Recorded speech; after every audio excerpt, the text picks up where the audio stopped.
Muy buenos días, jóvenes. El día de hoy vamos a mirar lo que son los presocráticos, ¿no? Para mirar los presocráticos, primero miremos qué significa la palabra presocrático. Pre significa antes, y Sócrates sabemos que es un filósofo de la antigua Grecia que se llama o se dice que es uno de los grandes filósofos o de los grandes pensadores clásicos de la filosofía griega. Entonces decimos que los presocráticos son los filósofos cuyo pensamiento antecede al de Sócrates, o sea que es muy distinto el pensamiento de estos con el pensamiento de Sócrates. ¿Estamos de acuerdo? Dice que este movimiento presocrático nace en Grecia entre el siglo VII y el siglo VI antes de Cristo. ¿Estamos? Y dice que en este pensamiento presocrático también se le llama la filosofía antigua y que sus principales aportes los vamos a tener desde dos aspectos, que son, primero, cómo van a concebir la naturaleza y segundo, cómo van a concebir la existencia. Dentro de la concepción de la naturaleza nos vamos a mirar que ellos van a decir que esta naturaleza es un ciclo o es un sistema dinámico. ¿Qué significa esto? Que siempre va a estar en movimiento. La naturaleza nunca se mantiene estática o sola. Entonces por eso es dinámico. Y también dice que va a ser un sistema integrado que responde a las leyes globales. ¿Cómo así me podrían decir ustedes, profe? Fácil, muchachos. O sea, cuando usted toma esta naturaleza, no la puede tomar como si fueran islas o solamente como si fueran pedazos pequeños. Y que ninguno ingiere sobre el otro. No, es todo lo contrario. La naturaleza es una sola. Y todo está íntimamente ligado o íntimamente relacionado. No puede dejar solo a algo con otras cosas. Ejemplo, usted para estudiar a un hombre no solamente va a estudiar al hombre, sino va a estudiar la sociedad, su cultura, sus tradiciones, su entorno natural, dónde él vive, cuál es su clima. O sea, hay muchas cosas que van a rodear y en donde usted va a mirar todo este compendio de cosas porque es algo integral, no es aparte. ¿Estamos de acuerdo? Dice que estos principios básicos de esta filosofía antigua no están dados a partir de un básico permanente, o es algo que siempre va a estar ahí, no va a estar alejado ni va a cambiar esos principios permanentes, de dónde se creó el universo, cómo se dio este universo, cómo se creó el mundo, lo que nosotros después vamos a llamar la cosmología, y va a nacer la filosofía cosmológica. ¿Estamos de acuerdo? Y que esta filosofía cosmológica está ligada a un principio natural de un universo. O sea, ¿de dónde nació? ¿Cuál fue esa función? Y que este principio natural nos va a dar la filosofía de la naturaleza y del mundo. Entre esto vamos a mirar entonces, ¿no?, que este principio del universo va a comprender tres grandes corrientes filosóficas, que son la filosofía de Jonia, que está ubicada en Asia Menor, que con ustedes ya habíamos mirado dónde está ubicada Asia Menor. Ya decíamos que es el antiguo Peloponeso, que abarca Siria, Libia, los países de Persia, Irán, Irak y parte de Egipto. También tenemos los filosofías meridionales, o sea, los filósofos que están dentro de la península griega, ¿no?, la parte del Mediterráneo, y los últimos presocráticos, en donde vamos a tener los atomistas, Aquinosales, Zenón de Sitio y Hipócrates. Empecemos a mirar entonces la filosofía de Jonia. En la filosofía de Jonia, el principal representante es Tales de Mileto. Habíamos dicho que Tales de Mileto también es conocido como el padre de la filosofía, ¿no? A Tales de Mileto se lo conoce como el padre de la filosofía y el fundador de las matemáticas. Dice que fue el fundador de la filosofía, introduce la geometría analítica. Recuerden que la geometría analítica es la unión entre el álgebra, la aritmética y la geometría. ¿Estamos de acuerdo? Dice que este personaje, Tales de Mileto, que nace en Mileto, recuerden que Tales es el nombre y Mileto es de la región de donde él nace, de dónde procede, de dónde viene. Este fue el primer hombre que empieza a predecir un eclipse, ¿no?, que para esta época era algo fenomenal. ¿Por qué? Porque no tenía ningún instrumento científico para hacerlo. Solamente por medio de la observación ellos pueden llegar a determinar cuándo se da el eclipse, y él me dice el eclipse del 28 de mayo del 505 a.C. Él nos va a decir que todo se crea, y recuerden que hay un principio natural, ¿no? Que este principio natural o este principio de donde se crea este cosmos va a ser a partir del agua, o sea, que la vida y todo se da, o el origen de todo está dado a partir del agua, y que esta agua es lo que produce la humedad y que de la humedad viene la vida, ¿no? Recuerden que no está muy desenfocado porque después, ¿no? Con la teoría de la evolución de Charles Darwin dice que la vida se originó realmente en el agua, ¿no? Lo mismo que había dicho Mileto en el 615 cuando él muere, y que no se encuentra una fecha exacta de cuando él nace en el 615, y que no se encuentra una fecha exacta de cuando él muere. Después vamos a seguir con Anaximandro de Mileto y Anaxímenes de Mileto. Todos dos son discípulos de Tales de Mileto, ¿no? Anaximandro, ¿no? es el primero que se dice que escribe un texto filosófico, ¿no? Este texto no llega completo hasta nuestras épocas, ¿no? Primero que todo porque pues muchos siglos, aparte de esto, los libros eran escritos a mano, y por lo general siempre había uno o dos ejemplares a lo mucho, y esto conllevaba a que muchos de ellos se perdieran a lo largo de la historia, ¿no?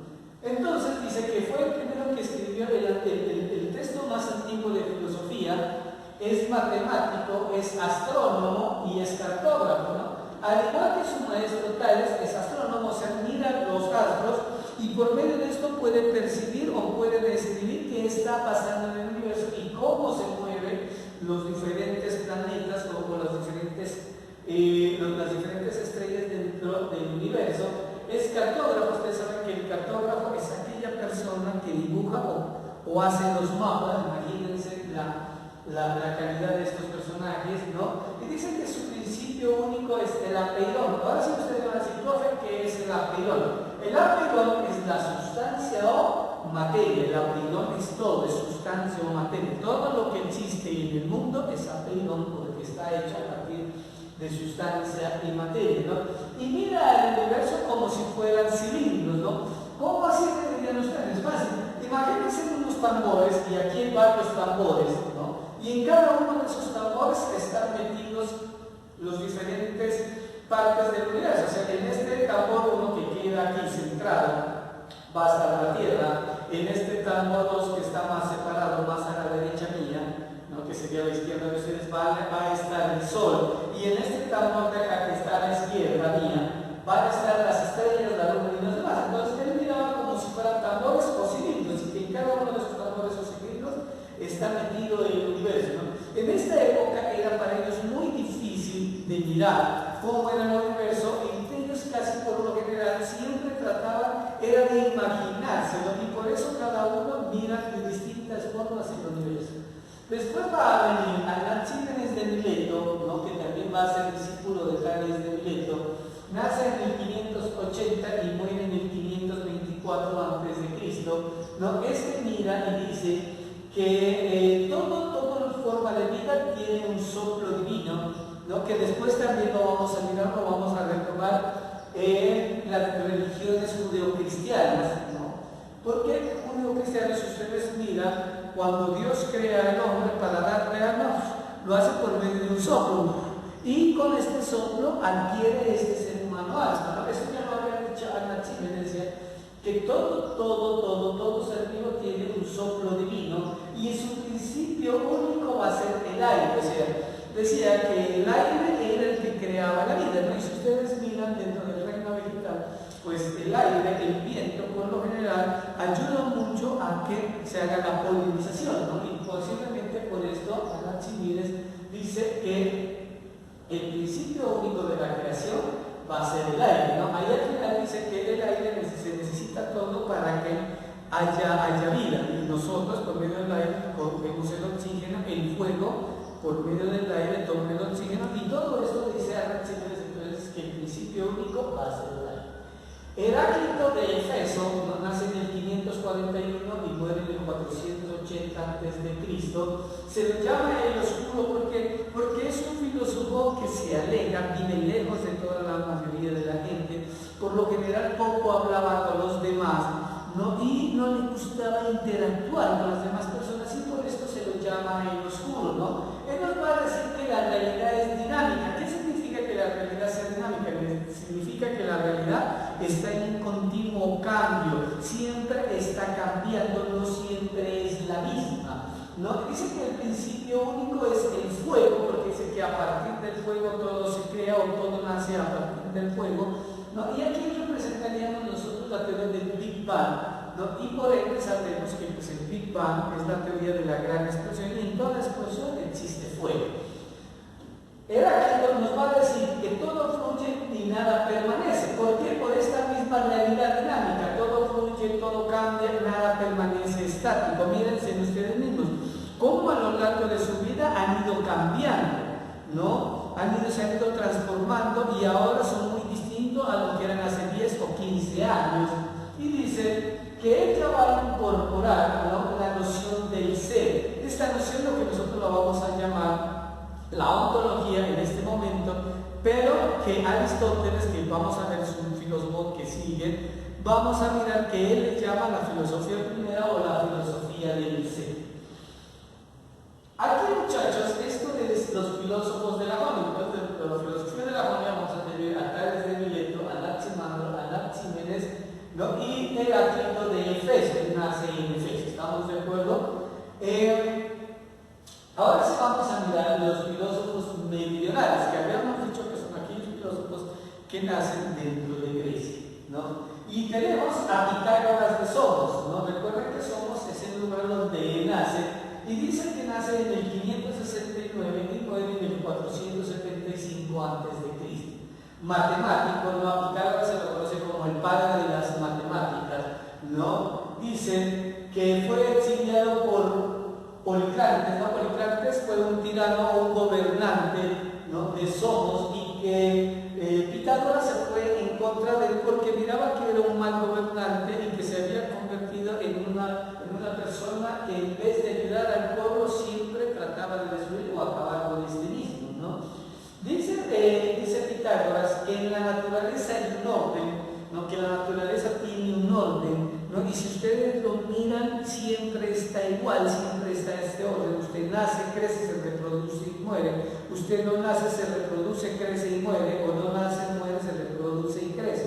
No, siempre hay un orden, y que ese orden siempre está basado en la misma escala, nunca va a cambiar. Su principio único son los números. Y ustedes dirán, pero ¿por qué los números? Ustedes lo miran, pues tampoco es que sea tan descabellada esta idea. Porque si miramos, el hombre está hecho de 23 cromosomas, 23 pares de cromosomas. Nunca van a ser 22, ni nunca van a ser 24. Siempre van a ser los mismos 23 pares de cromosomas. Y por eso decía que los números estaban ligados a todo. Usted cuando mide algo lo hace en números, cuando toma la temperatura lo hace en números, cuando vende algo lo hace en números. No le digo en plata. Usted dice, bueno, te vendo esta papaya, ¿qué me das? Te dicen, te doy 4 mazorcas. 4, una papaya por 4 mazorcas.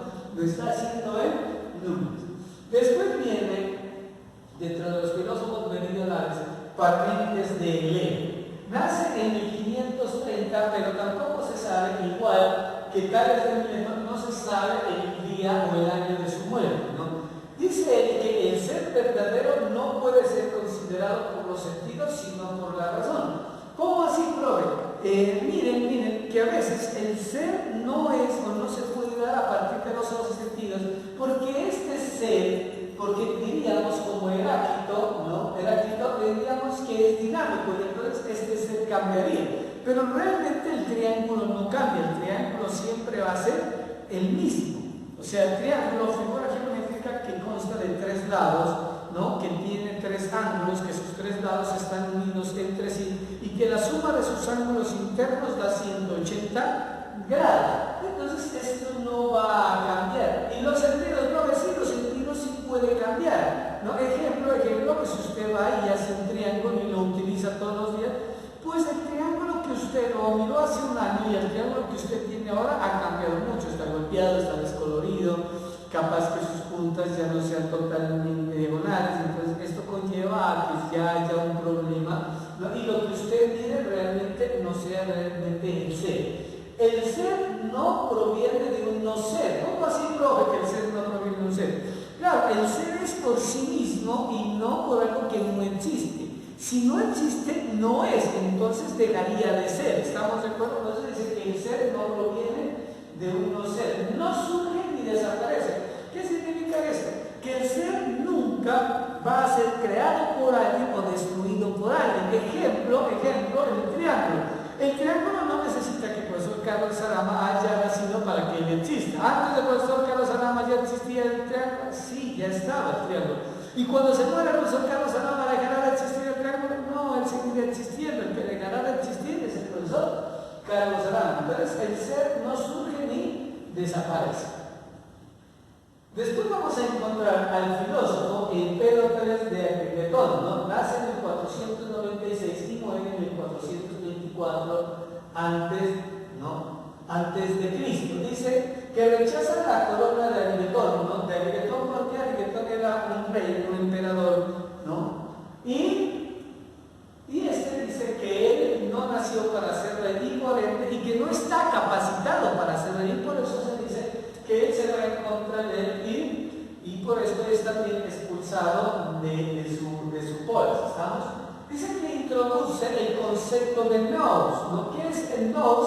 El nous no es nada más que el pensamiento y la razón, sino que él no le llama pensamiento y razón, sino que le llama nous. El nous que es el pensamiento y la razón, ¿no?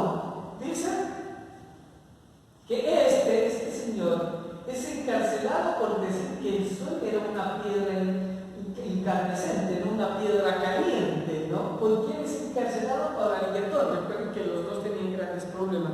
Y nos va a decir el Pedro, no, el sol es una piedra caliente, no es un Dios, no le asuma funciones de Dios, no le asuma funciones pero no lo personifiquen en un ser humano que es un Dios, no, él es una piedra caliente y por eso es encarcelado. Y dice que la materia está formada por átomos. Miren que estos señores ya en la Grecia antigua ya empiezan a hablar de átomos, ya empiezan a hablar de aquellas pequeñas partículas con las que se están creando o con las que se crea la materia, ¿no? Ya en el 400, en el siglo V y VI antes de Cristo ya empiezan a hablar los griegos sobre átomos, entonces la palabra átomo no es tan vieja, ¿no? Y dice que existe el infinito, o sea que no todo es finito, sino que existe el infinito, ¿no? Y que ese infinito es un caos, ¿no? Pero que dentro de ese caos también hay una armonía. Recuerden que siempre se va a dar la lucha de los contrarios y que hay un principio único que va a ser que la semilla, o sea, que todo nace a partir de una semilla y en esto nosotros somos palpables a esta realidad. ¿Cómo así, profe? Fácil, muchachos. Usted nace de una semilla que es de un espermatozoide y un óvulo que cuando se unen forman un cigote y de ahí nace o hemos nacido cada uno de nosotros. Y por último encontramos, ¿no?, a los últimos presocráticos.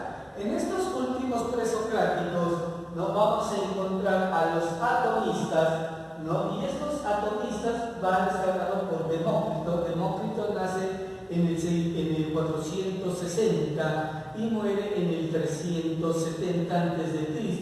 Desarrolla la teoría de átomos de Leucipo, o sea, Demócrito toma la teoría de Leucipo y la desarrolla, la transforma y la vuelve mucho mejor, ¿no? Y dice que el universo está formado por átomos y este también toma como principio único la semilla, la cual la había tomado antes el Pénteles. ¿Estamos de acuerdo?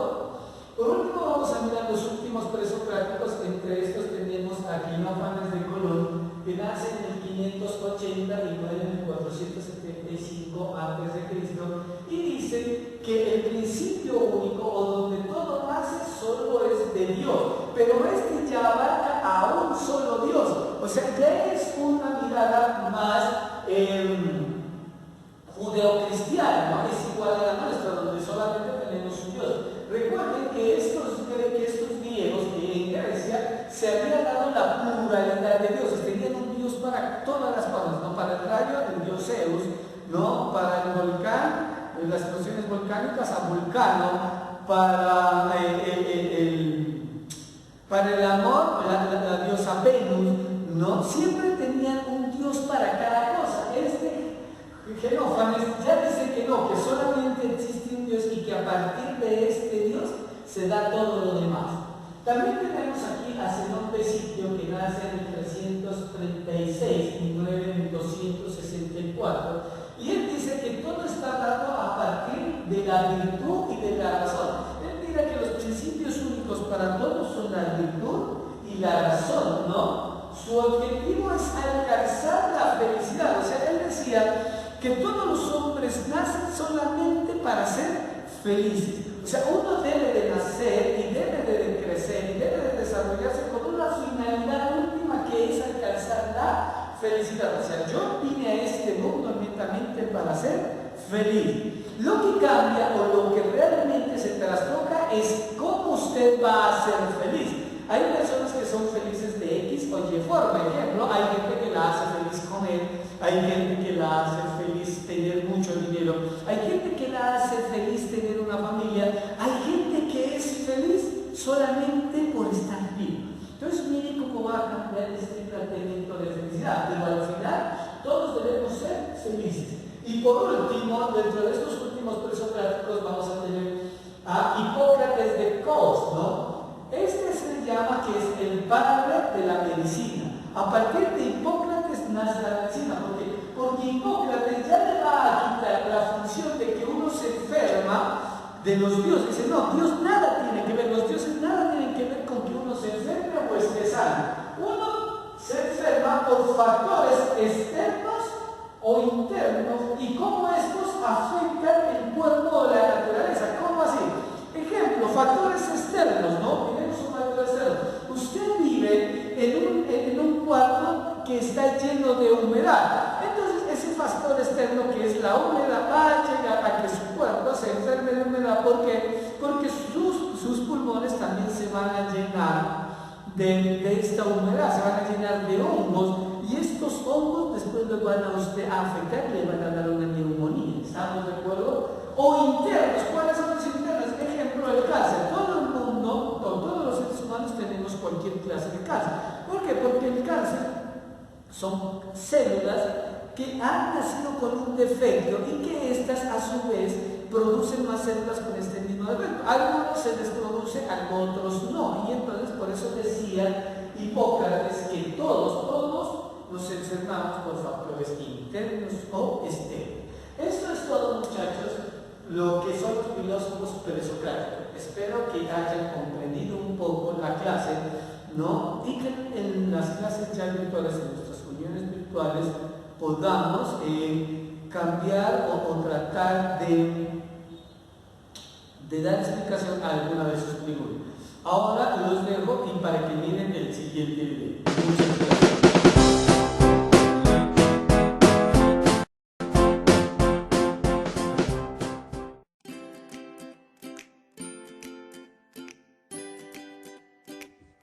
Vamos a ver quiénes fueron los primeros filósofos llamados filósofos antiguos o presocráticos.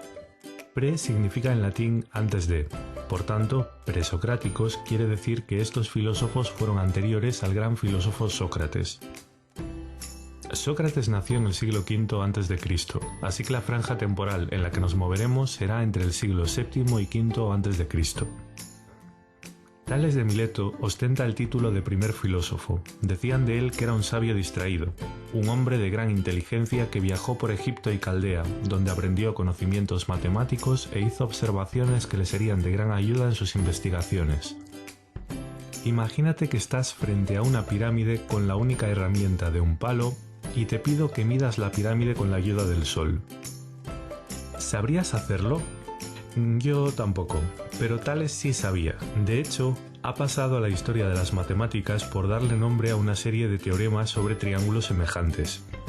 Tales de Mileto se preguntó cuál podría ser el elemento originario del que proceden todas las demás cosas. El principio del universo, lo que conoceremos a partir de ahora con la palabra griega de argé. Probablemente Tales observó que donde hay agua crece la vegetación y la vida, pero sin ella no, y esto le llevó a creer que el agua fue el elemento primero que posibilitó la vida. Conocemos un papiro egipcio que recoge las frases de Tales, y en él dice: «Al principio era la masa líquida primordial, el agua, en cuyas profundidades se agitaban los gérmenes de las cosas». En otra sentencia dice: «El origen fue el agua, y la tierra se formó sobre ella». Otra idea interesante de Tales es el hilozoísmo. Tales se percató de que algunas piedras magnéticas atraían el hierro. Esto le parecía una prueba de que el mundo está penetrado por una fuerza vital, que la materia es como un organismo biológico que está vivo. A esta concepción la conoceremos como hilozoísmo, que en griego quiere decir materia y vida. El siguiente filósofo que vamos a ver se llamaba Anaximandro de Mileto. Como ya habréis adivinado, era de Mileto al igual que Tales. Nació a finales del siglo VII a.C. Anaximandro era un genio. Fue el primer ser humano, que sepamos, en formular la hipótesis de que la Tierra no era plana. Él defendía que era esférica. También creía que el universo era infinito. ¿Sabéis qué famoso científico formuló esta hipótesis años más tarde? Pues sí, Einstein.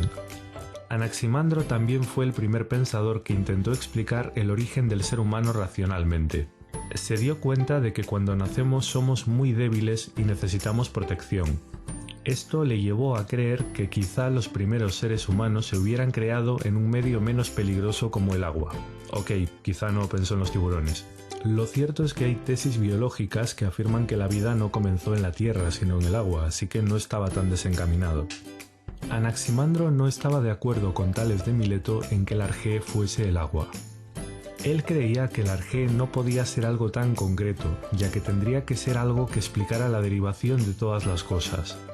Él decía que el arjé debería de tener las siguientes características: ser algo inmortal, indestructible, eterno, sin envejecimiento, que no haya sido engendrado pero que de él se deriven todas las cosas. ¿Cómo le llamará Anaximandro a este elemento indeterminado? Pues le llamará, pues esto mismo, indeterminado, que en griego se dice apeiron. El siguiente filósofo que estudiaremos también era de Mileto. Se llamaba Anaxímenes y nació en el siglo VII a.C. Anaxímenes está influenciado por Anaximandro. Acabamos de ver que Anaximandro decía que el arjé era lo indeterminado. Anaxímenes sustituye esa indeterminación por un elemento físico concreto. Dirá que el aire es la sustancia básica y originaria del mundo. Anaxímenes se fijó en que si soplamos con los labios bastante cerrados, el aire sale frío, haced la prueba, pero si lo hacemos con la boca muy abierta, el aire es cálido. Esta observación le llevó a creer que el aire, al rarefactarse, se calienta y llega a ser fuego, y que al condensarse se enfría y se convierte en viento, nubes o lluvia.